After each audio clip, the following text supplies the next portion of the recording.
नमस्कार छात्रों, आज हम आपको चैप्टर नंबर 10 सरल रेखाएं यानी कि straight lines exercise 10.1 NCERT book 11th class के बारे में आपको बताएंगे।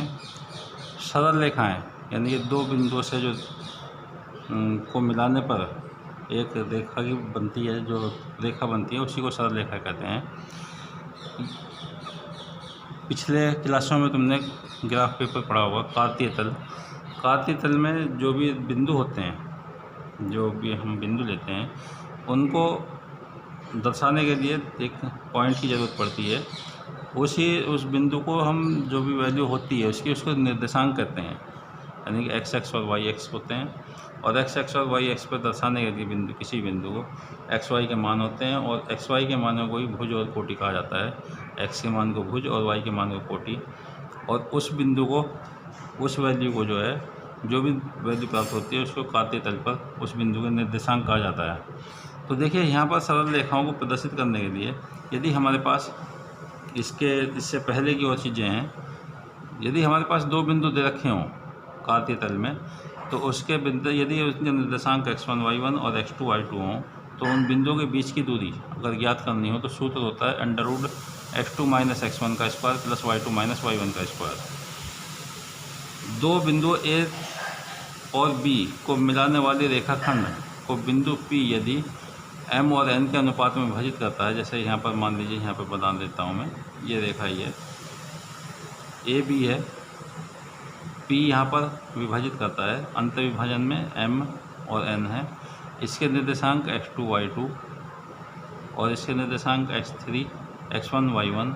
अगर इस तरह से वैल्यू दे रखी हो तो अंत विभाजन बिंदु अगर अंदर विभाजित कर रहा है तो अंत विभाजन बिंदु के निर्देशांक m x2 plus n x1 upon m plus n, m y2 plus n y1 upon m plus n। अगर अंत विभाजन कर रहा है यानी कि अंदर काट रहा है इसी लाइन को, तो ये सूत्र होगा, बीच में प्लस होता है। और बाहर अगर काटता है यानी कि लाइन अगर आगे आ जाए और इन पॉइंटों के बाहर इस रेखा को काटता है कोई बाह्य विभाजन बिंदु हो, तो m x2 minus n x1 upon m minus n और m y2 और minus n y1 upon m minus n, ये होते हैं। यदि बिंदु P ए बी का मध्य बिंदु हो, तब मध्य बिंदु P के निर्देशांक होंगे x1 प्लस x2 अपॉन 2 और y1 प्लस y2 अपॉन 2। यदि तीन बिंदु दिए हुए हों हमारे पास त्रिभुज जैसे मैंने बना रखा है, तो ए बी सी इनके निर्देशांक x1 y1 x2 y2 x3 y3 हों, तो और त्रिभुज का क्षेत्रफल निकालना हो तो त्रिभुज का क्षेत्रफल का सूत्र होता है 1/2 x1 y2 minus y3 plus x2 y3 minus y1 plus x3 y1 minus y2। त्रिभुज के केंद्र के निर्देशांक का निकालने हो, केंद्र का निर्देशांक का निकालने हो तो x1 plus x2 plus x3 upon 3, y1 plus y2 plus y3 upon 3। यदि यही तीन बिंदु अगर समरेख हों तब त्रिभुज का क्षेत्रफल जो है 0 के बराबर होता है, तो समरेख होंगे। रेखाओं की यदि प्रवणता निकालनी हो, यदि हमारे पास कोई रेखा दे रखी है जैसे ये दी हुई है अक्षों पर, और ये एक्स एक्स से थीटा कोण बनाती है, तो इस रेखा का ये जिसको झुकाव कोण कहते हैं, झुकाव या ढाल, या तो इसकी प्रवणता यदि निकालना हो इसे स्मॉल m से प्रदर्शित करते हैं और इसका मान होता है m = tan थीटा। यदि रेखा एक्स एक्स से समांतर हो या वाई एक्स पर लंब हो तब थीटा की वैल्यू 0 के बराबर होती है, यानी कि समांतर अगर एक्स एक्स के समांतर हो रेखा तो थीटा = 0, और रेखा वाई एक्स से समांतर हो या एक्स एक्स पर लंब हो तब थीटा की वैल्यू होती है, यानी कि जो झुकाव कोण है वो होता है 90 डिग्री। यदि दो रेखाएं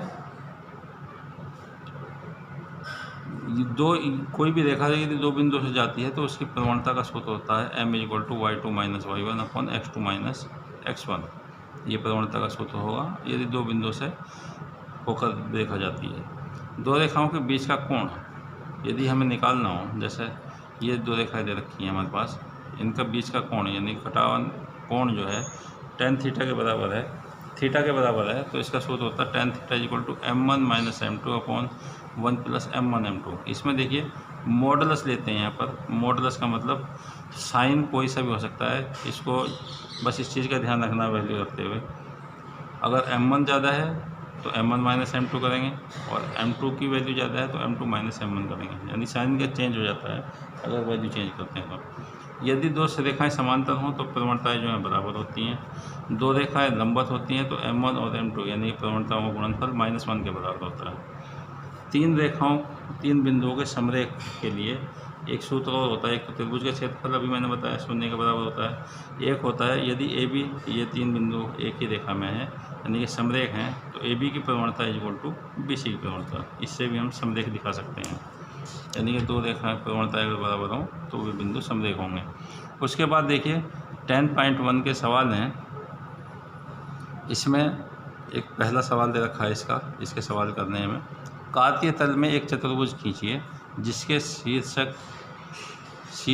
-4 5 0 7 5 -5 -4 -2 हैं, तो और इसका क्षेत्रफल भी ज्ञात कीजिए। जैसे ये है हमारे पास, रफ पेपर में खींच दे रहा हूँ मैं फिलहाल, ग्राफ पेपर पर आप खींच लेना। जैसे ये है, ये बिंदु 0 कहलाता है जहाँ पर दोनों रेखाएं काटते हैं। ये x होगा, ये y होगा, और ये x डैश कहलाता है, ये y डैश कहलाता है।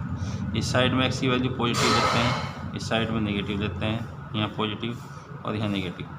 इनके पॉइंट लेते हैं 1 2 3 4 5 6 7 8।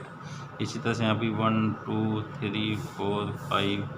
इसी तरह से यहाँ भी 1 2 3 4 5 1 2 3 4 5।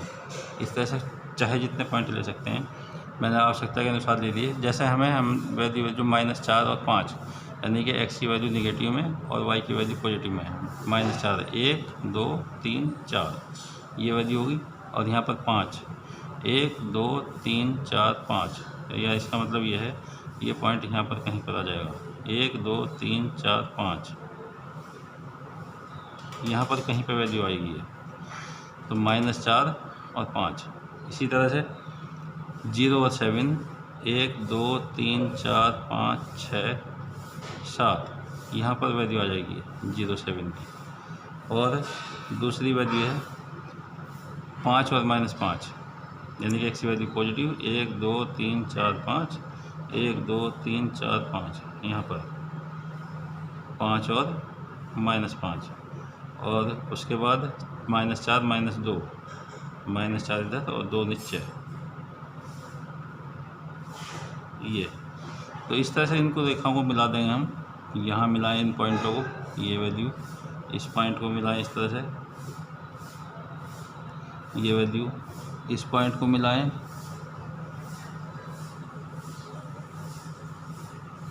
ये वैल्यू इस पॉइंट को मिलाएं, ये वैल्यू। इस तरह से ये त्रिभुज बन जाता है। -4 चतुर्भुज बन जाएगा ये -2।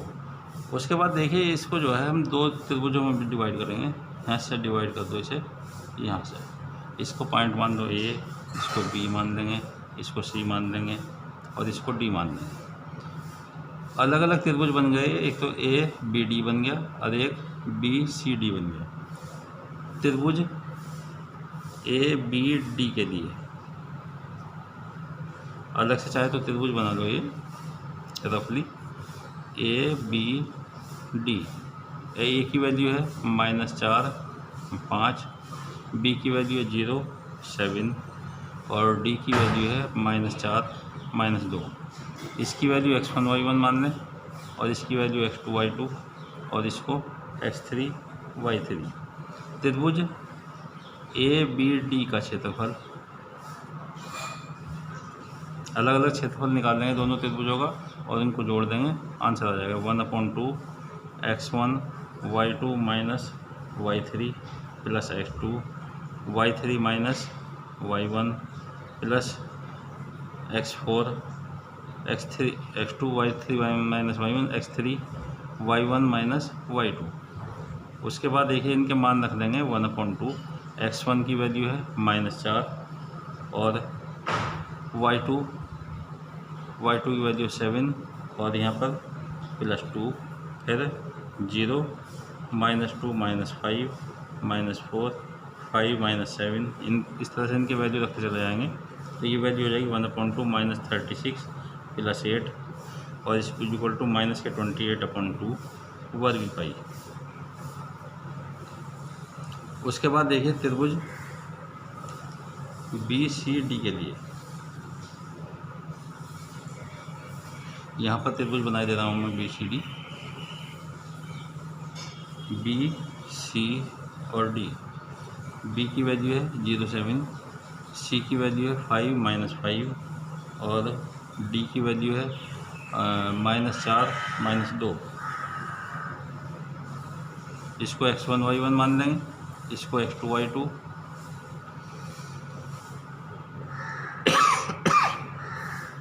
x3 y3। उसके बाद इसका क्षेत्रफल लेंगे, यही सूत्र लगाएंगे तो 1/2 मान रख देंगे इसका क्षेत्रफल 1/2। x1 की वैल्यू है 0 -5 + 2 y2 - y3 प्लस x2 की वैल्यू 5 -2 - 7 -4 7 + 5। इसको सरल कर लेंगे तो 1/2 -45 ये और माइनस के 48 ये इक्वल टू माइनस के 93/2 वर्ग इकाई। उसके बाद चतुर्भुज ABCD का क्षेत्रफल निकालना हमें टोटल, तो ये हो जाएगा त्रिभुज ABD का क्षेत्रफल प्लस त्रिभुज BCD का क्षेत्रफल। इनके मान रख देंगे, संख्यात्मक वैल्यू लेंगे 28/2 प्लस 93/2 इक्वल टू 121/2 वर्ग इकाई। क्योंकि क्षेत्रफल जो है नेगेटिव में नहीं होता है, पॉजिटिव वैल्यू होती है, वर्ग के रूप में होती है। तो ये चतुर्भुज का क्षेत्रफल हो जाएगा ABCD का। उसके बाद देखिए हमारे पास क्वेश्चन नंबर 3 दे रखा है। ये कह रहा P x1 y1 और Q x2 y2 के बीच की दूरी ज्ञात करो। दो कंडीशन है इसमें। पहली कंडीशन है, देखिए पहले तो बिंदु दे देंगे P x1 y1 x2 y2, PQ के बीच की दूरी।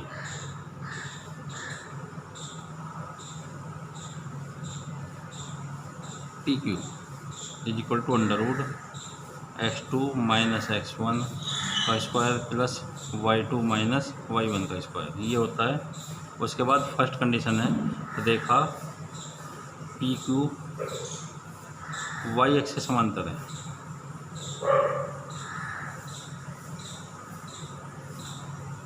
तब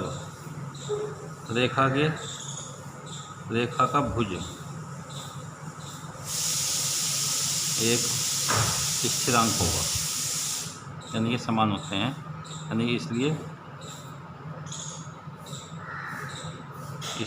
x1 = x2 = k मान लीजिए, या x2 - x1 = 0। इसलिए PQ इक्वल टू हो जाएगा √ इसकी वैल्यू 0 हो जाएगी प्लस y2 - y1 का whole square equal to mod y2 - y1। ये PQ के बीच की दूरी हो जाएगी फर्स्ट कंडीशन में। सेकंड कंडीशन में रेखा PQ x एक्सिस से समांतर है।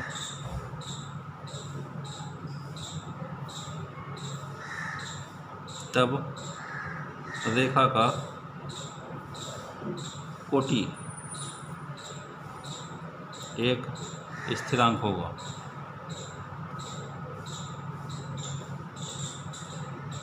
इसलिए y1 = y2 = k या y2 - y1 = 0। इसलिए PQ जो हो जाएगा √ x2 - x1 का स्क्वायर या mod x2 - x1। ये दूरी होंगी इनकी, मॉडुलस में वैल्यू लेंगे आंसर। उसके बाद देखिए हमारे पास क्वेश्चन नंबर ये दिया हुआ है 5। ये कह रहा है उस रेखा की ढाल ज्ञात करो जो मूल बिंदु और बिंदु P और B को मिलाने वाले रेखाखंड के मध्य बिंदु से आता है। देखिए कोई रेखाखंड है ये PB, P की वैल्यू है 0 - 4, इसकी वैल्यू है 8 और 0। इसको x1 y1 मान सकते हैं और इसको x2 y2 मान सकते हैं। PB के मध्य बिंदु का निर्देशांक निकाल देंगे। इसको चाहे तो मान सकते हैं, इसको k मान लो, k के निर्देशांक मध्य बिंदु के निर्देशांक निकालने के लिए सूत्र होता है हमारे पास x1 + x2/2 और y1 + y2/2। इनके मान डाल दें तो ये वैल्यू हो जाएगी 0 + 8/2 और -4 + 0/2। और सरल करें तो इसकी वैल्यू हो जाएगी 4 और -2 के निर्देशांक। ये के निर्देशांक आ गए हमारे पास 4 और -2। ये कह रहा है उस रेखा का ढाल ज्ञात कीजिए जो मूल बिंदु और बिंदु के से मूल बिंदु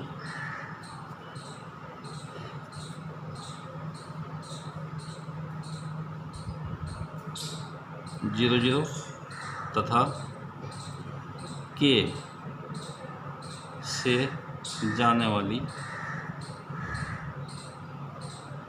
रेखा की प्रवणता m = हो जाएगी। इसको के निर्देशांक है 4 -2, इसको हम x1 y1 मान लें और इसको x2 y2, तो इसकी वैल्यू हो जाएगी m = y2 - y1/x2 - x1। y2 की वैल्यू 0 -2 अपॉन यहाँ पर 0 -4, तो इसकी वैल्यू हो जाएगी 2/-4 = -1/2। ये रेखा की प्रवणता होगी।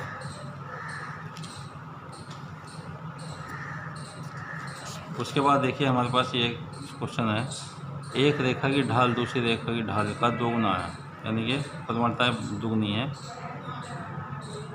यदि दोनों रेखाओं के बीच का कोण की स्पर्श यानी tan θ = दे रखा है, tan θ = 1/3 मान लेंगे। माना पहली रेखा की प्रवणता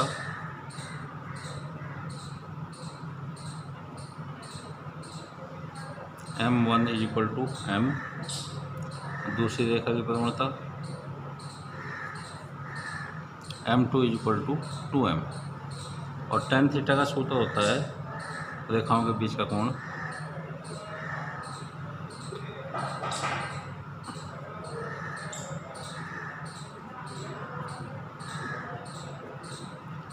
m2 - m1/1 + m1 m2। इनके मान डाल दें तो 2m - m/1 + 2m × m। इसकी वैल्यू 1/3 है। यहाँ पर वैल्यू बचेगी m/1 + 2m²। मॉडुलस में वैल्यू लेते हैं, चाहे तो इधर ले लें चाहे उधर ले लें। मॉडुलस का मतलब चिन्ह लेते हैं प्लस माइनस, तो प्लस माइनस यहाँ पर m/1 + 2m² = ±1/3, तो 1 + 2m² = ±3m, या 2m² ± 3m + 1 = 0। इसके गुणनखंड कर लें तो 2m ± 1 और m ± 1 = 0। इसलिए m की वैल्यू जो हो जाएगी हमारे पास, एक तो ±1 और एक m = ±1/2। यदि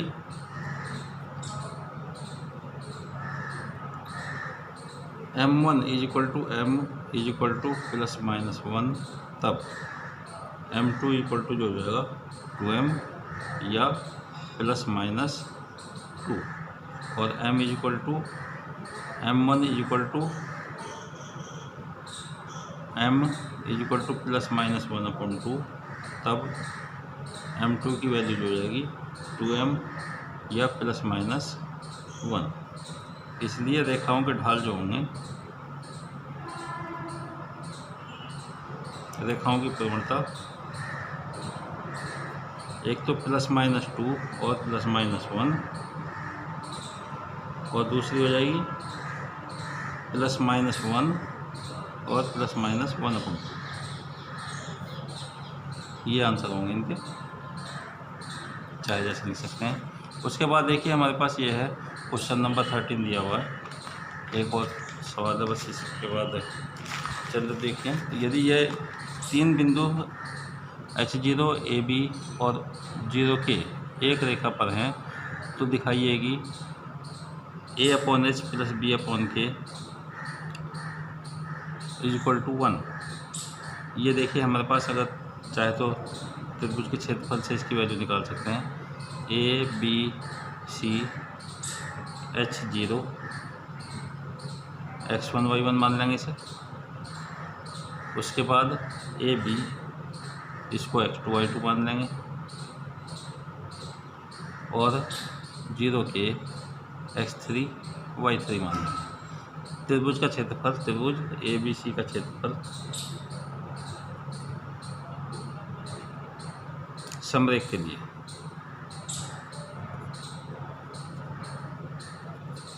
ये जो 0 के बराबर लेके चलेंगे और इसकी वैल्यू देखिए हो जाएगी 1/2 x1 y2 minus y3 plus x2 y3 minus y1 plus x3 y1 minus y2।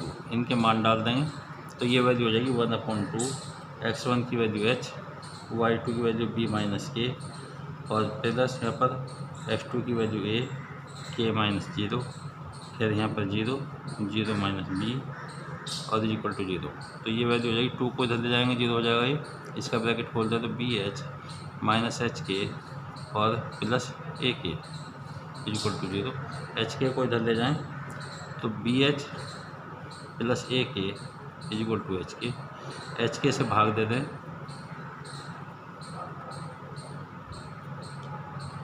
AK/HK plus BH/HK equal to HK/HK।